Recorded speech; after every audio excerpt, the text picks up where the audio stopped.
Olá, pessoal, boa tarde, tudo bem com vocês, né?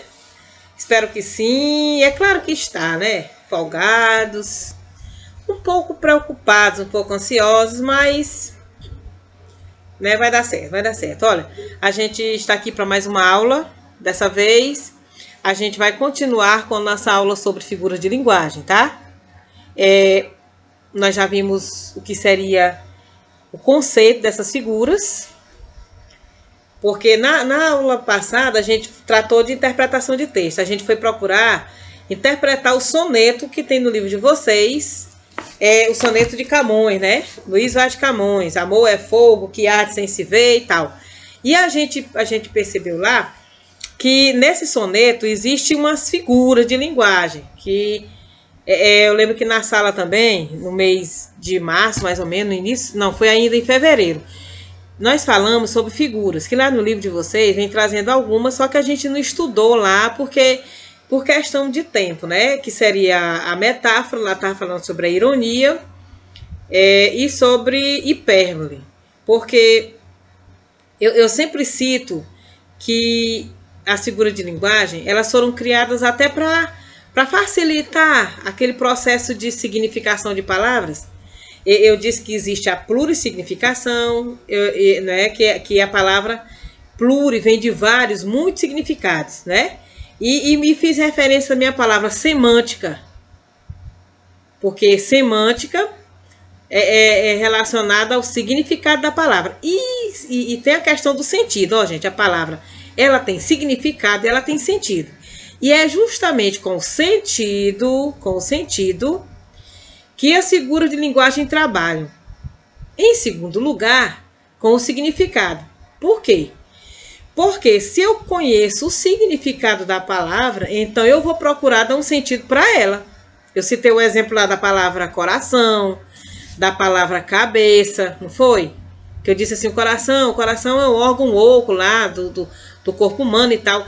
E que às vezes a gente pode se referir a uma pessoa que a gente gosta como coração, chamando de coração. E aí, da questão aí, leva a questão do sentido da palavra, não é? Não foi isso aí?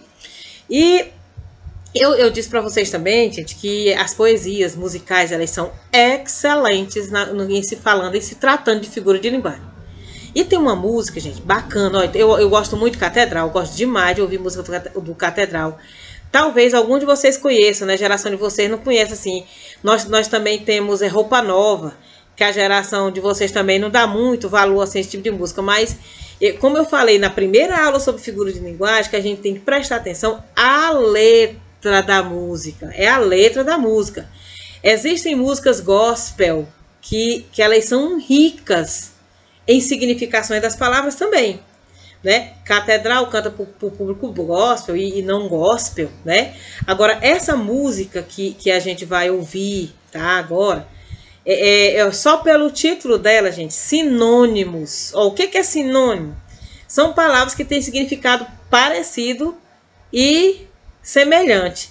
E o autor da música, né, que seria, eu não sei bem quem é o autor, eu sei que quem canta, Zé Ramalho canta, Chitãozinho e Chororó cantam, mas só pelo o título, sinônimo, você já sabe assim, ele vai assemelhar o amor a quê? O amor vai estar parecido com o quê? Então vamos ouvir a música para a gente falar sobre a questão dos sentidos que tem a palavra, tá? Que seria o sentido denotativo, o sentido conotativo. A letra da música, ela está no seu sentido denotativo. Agora, a harmonia, o significado da música em si, a gente já vai levar para o sentido conotativo, ok? Vamos ouvir a música.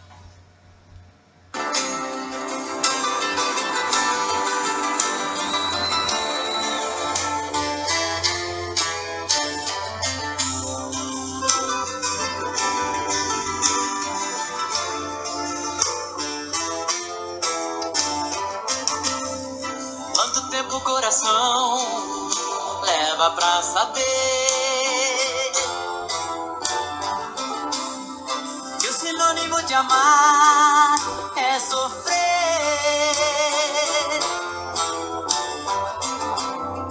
No aroma de amores pode haver espinhos,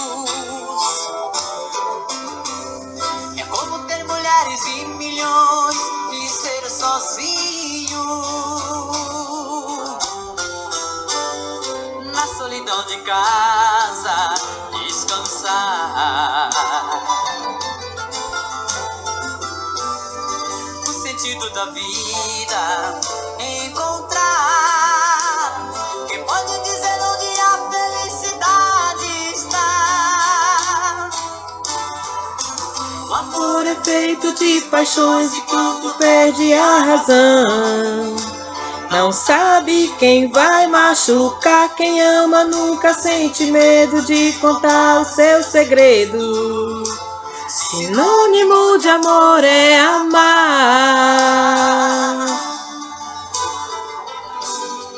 Quem revela o mistério que tem a fé.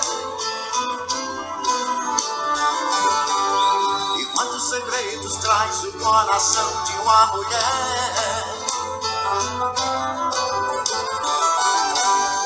Como é triste a tristeza, mendigando um sorriso. Um cego procurando a luz na imensidão do paraíso. Quem tem amor na vida tem sorte. Quem a fraqueza sabe ser bem mais forte. Ninguém sabe dizer onde a felicidade está. O amor é feito de paixões e quando perde a razão, não sabe quem vai machucar. Quem ama nunca sente medo de contar o seu segredo. Sinônimo de amor é amar. De paixões que quando perde a razão. Olha só, vocês perceberam aí o que é o sentido de uma palavra? Olha, nessa música deles aqui, Sinônimo, tem como exemplo duas das figuras de linguagem que a gente vai estudar hoje, tá? Então, vejamos aqui, olha. Com relação a esse sentido, o denotativo é o significado original. Sabe como é esse sentido aqui? É aquele sentido lá do dicionário, tá? Você vai lá no dicionário.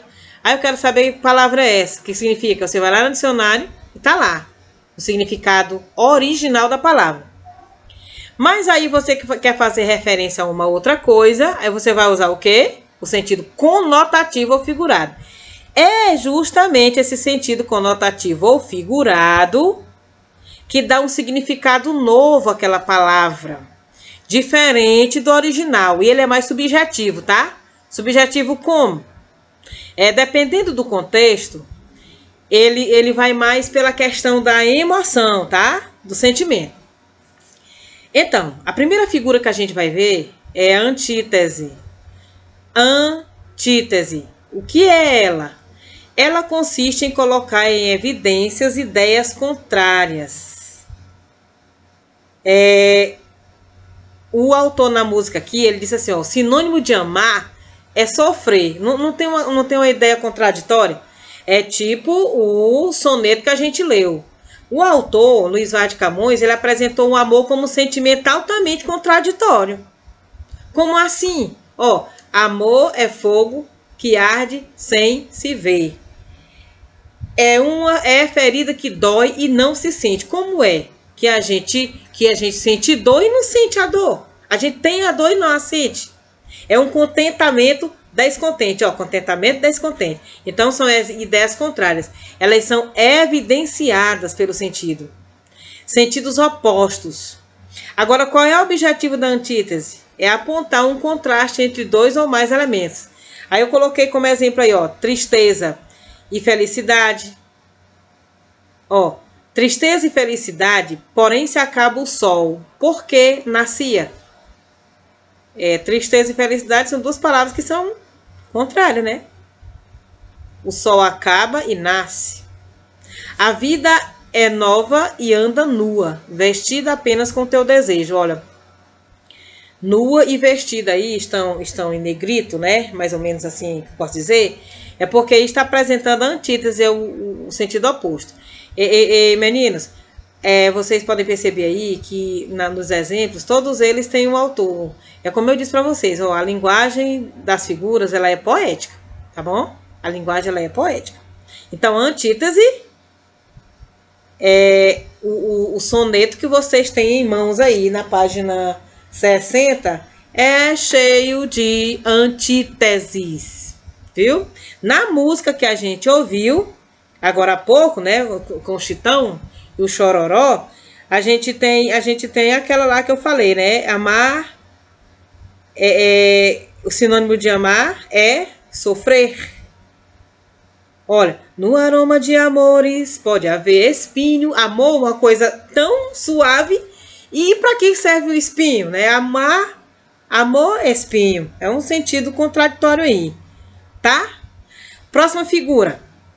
Paradoxo. E, gente, paradoxo, talvez você possa querer confundir com a antítese. Mas vamos ver aqui, olha.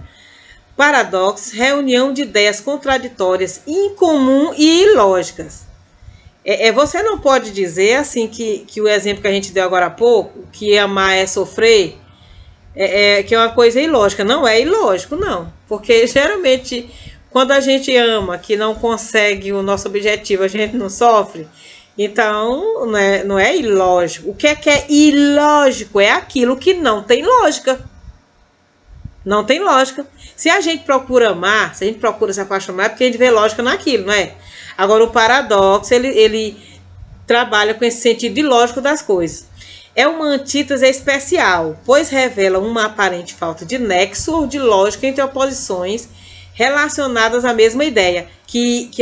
Lá no soneto de Camões, né? Ele vai trazer um exemplo de antítese e também de paradoxo. Onde é que tem paradoxo aqui no texto, lá no soneto? Essa estrofe aqui, ó. Amor é fogo que arde sem se ver, é ferida que dói e não se sente. É um contentamento descontente, é dor que desatina sem doer. Olha aí, tem lógica um negócio desse? Dor que desatina. O que é aquela dor desatinada? Que é? Menina, é aquela dor que não tem fim. Entendeu? Contentamento descontente. Eu tô feliz e ao mesmo tempo tô infeliz. Tem lógica não, então esse é o paradoxo. Por isso que diz que é uma antítese especial, ó. Antítese, oposição, sentido contrário. O paradoxo seria o quê? Uma oposição ilógica. Agora vamos a uma terceira figura. Seria a anáfora. A anáfora é fácil dela ser reconhecida, viu, gente? Anáfora é a repetição de um termo no início de frases ou versos. Enfatiza uma ideia. No caso aqui do exemplo, a gente tem um verbo, mas você vai encontrar versos com conjunções, viu? Com preposições. Para ser reconhecida, é assim, aquela palavra ela vai se repetir sempre no início dos versos, sempre no início. Olha esse exemplo. A estrela. Vi uma estrela tão alta, vi uma estrela tão fria. Vi uma estrela luzindo na minha vida vazia, de Manuel Bandeira. Ó, vi uma estrela, vi uma estrela, vi uma estrela. A anáfora consiste nessa repetição de palavras no início de cada verso. A quarta figura, inversão ou hipérbole. Você diz assim, eita, essa daí parece que é meio difícil. A gente já viu paradoxo ali, paradoxo... Não é difícil não, gente. Nenhuma figura é difícil. Desde que você procure conhecer o sentido, tá? E o conceito delas. É aprender. Como? É exercitando, praticando. Como assim? Eu não dei o exemplo aqui da música? A partir de agora, se você não gostar de ouvir música, ouça a música e preste atenção nas letras. Aí você vai reconhecendo, eita, que essa palavra aqui não tem sentido não, ó. Vou procurar outra aqui. Aí você vai, no instante, não aprendi de figura de linguagem. Eu aprendi foi assim. Logo, eu gosto muito de ouvir música. Eu gosto muito de interpretar música. Pra mim é muito fácil. Agora, pode ser fácil pra mim, tia Bacília? Demais, menino. Do jeito que vocês são inteligentes, hein? Vai dar certo. Então, olha só. Inversão ou hipérbato. é expressa a inversão da ordem sintática normal das palavras. E, gente, eu quero chamar a atenção bem aqui para essa expressão, ordem sintática. Sabe o que é ordem sintática? Vocês lembram quando eu ensinei para vocês sobre a ordem direta das orações? Que eu falei assim, ó, ordem direta o que é? Vem o sujeito e predicado. Isso aí é ordem direta. Sabe o que é essa inversão ou hipérbole, que é a mesma coisa? É as coisas na ordem indireta. Viu? São as palavras na ordem direta. Só que essas palavras, a ordem sintática delas, quer dizer, o sujeito não vai estar no lugar, o predicado também não, ok? Inversão dos termos na frase, isto é, a inversão da ordem direta dos termos da oração. Quais são os termos da oração? Sujeito, predicado. Dos meus problemas cuido eu. Não é assim que a gente ouve a expressão?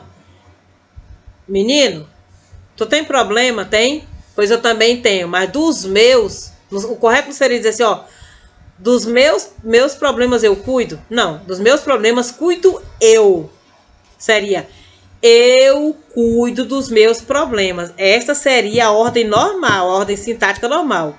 Qual é o sujeito aí? Eu cuido dos meus problemas. Só que quando se trata de inversão, a gente já vai ter o que aí, ó? Dos meus problemas cuido eu. O sujeito vai vir lá no final. Agora, gente, quando a gente canta o hino nacional brasileiro, a gente não percebe quantas inversões há. O exemplo dessa figura, o mais perfeito é o hino nacional brasileiro. Você canta, ó. Ouviram do Ipiranga as margens plácidas de um povo heróico brado retumbante. E o sol da liberdade em raios fúlgidos brilhou no céu da pátria nesse instante. Se o penhor... Aí você vai. Olha, se você for ver o hino nacional brasileiro, a ordem sintática dele está toda invertida. Todinho. Olha, ouviram do Ipiranga as margens plácidas. Sabe qual seria o sujeito dessa oração aqui, que está nesse verso? As margens plácidas do Ipiranga se ouviram o brado retumbante de um povo heróico. Olha só, gente. Simples, né? Aquela mesa, onde é que está o sujeito mesmo? As margens plácidas. O que foi ouvido lá? O brado retumbante do povo heróico. Foi ouvido onde? As margens plácidas do Ipiranga, que seria do riacho Ipiranga. Tem a palavra que está aqui suprimida, que seria o riacho. Tá? Inversão ou hipérbato. É você lembrar que essa figura ela é caracterizada pela ordem invertida dos termos da oração, que seria do sujeito. Aqui, ó, o predicado veio primeiro e o sujeito vem depois. Tá legal? É só você prestar atenção na questão da inversão dos elementos. Então, quantas figuras a gente aprendeu hoje? Antítese, anáfora, paradoxo e inversão ou hipérbato.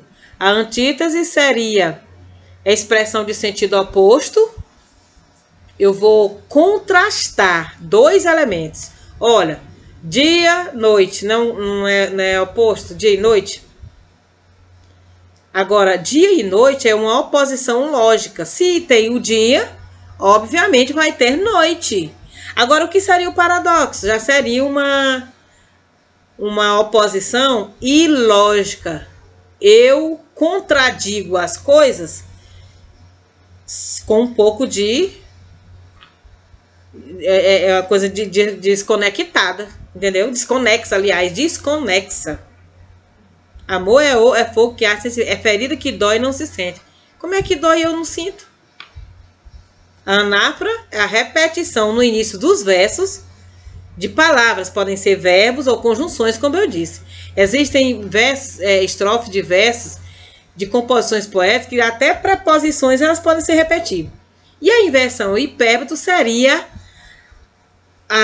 os elementos da oração, como o sujeito, o predicado, eles vêm invertidos. Ele não vem na posição, na ordem direta. Tá, pessoal?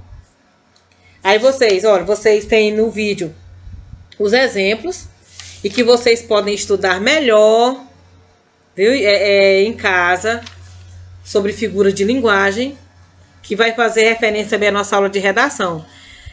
Da figura de linguagem, que seriam palavras que elas podem substituir um recurso que a gente usa para deixar o texto mais expressivo, como a música que a gente ouviu, né? Olha, esse pedacinho aqui que diz assim: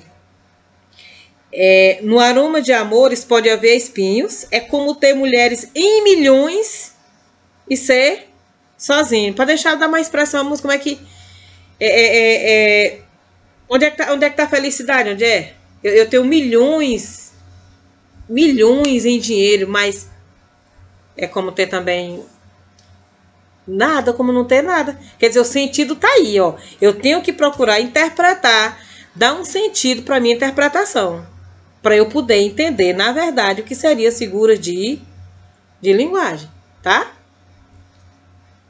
Foi um prazer estar com vocês. Espero que vocês tenham aprendido.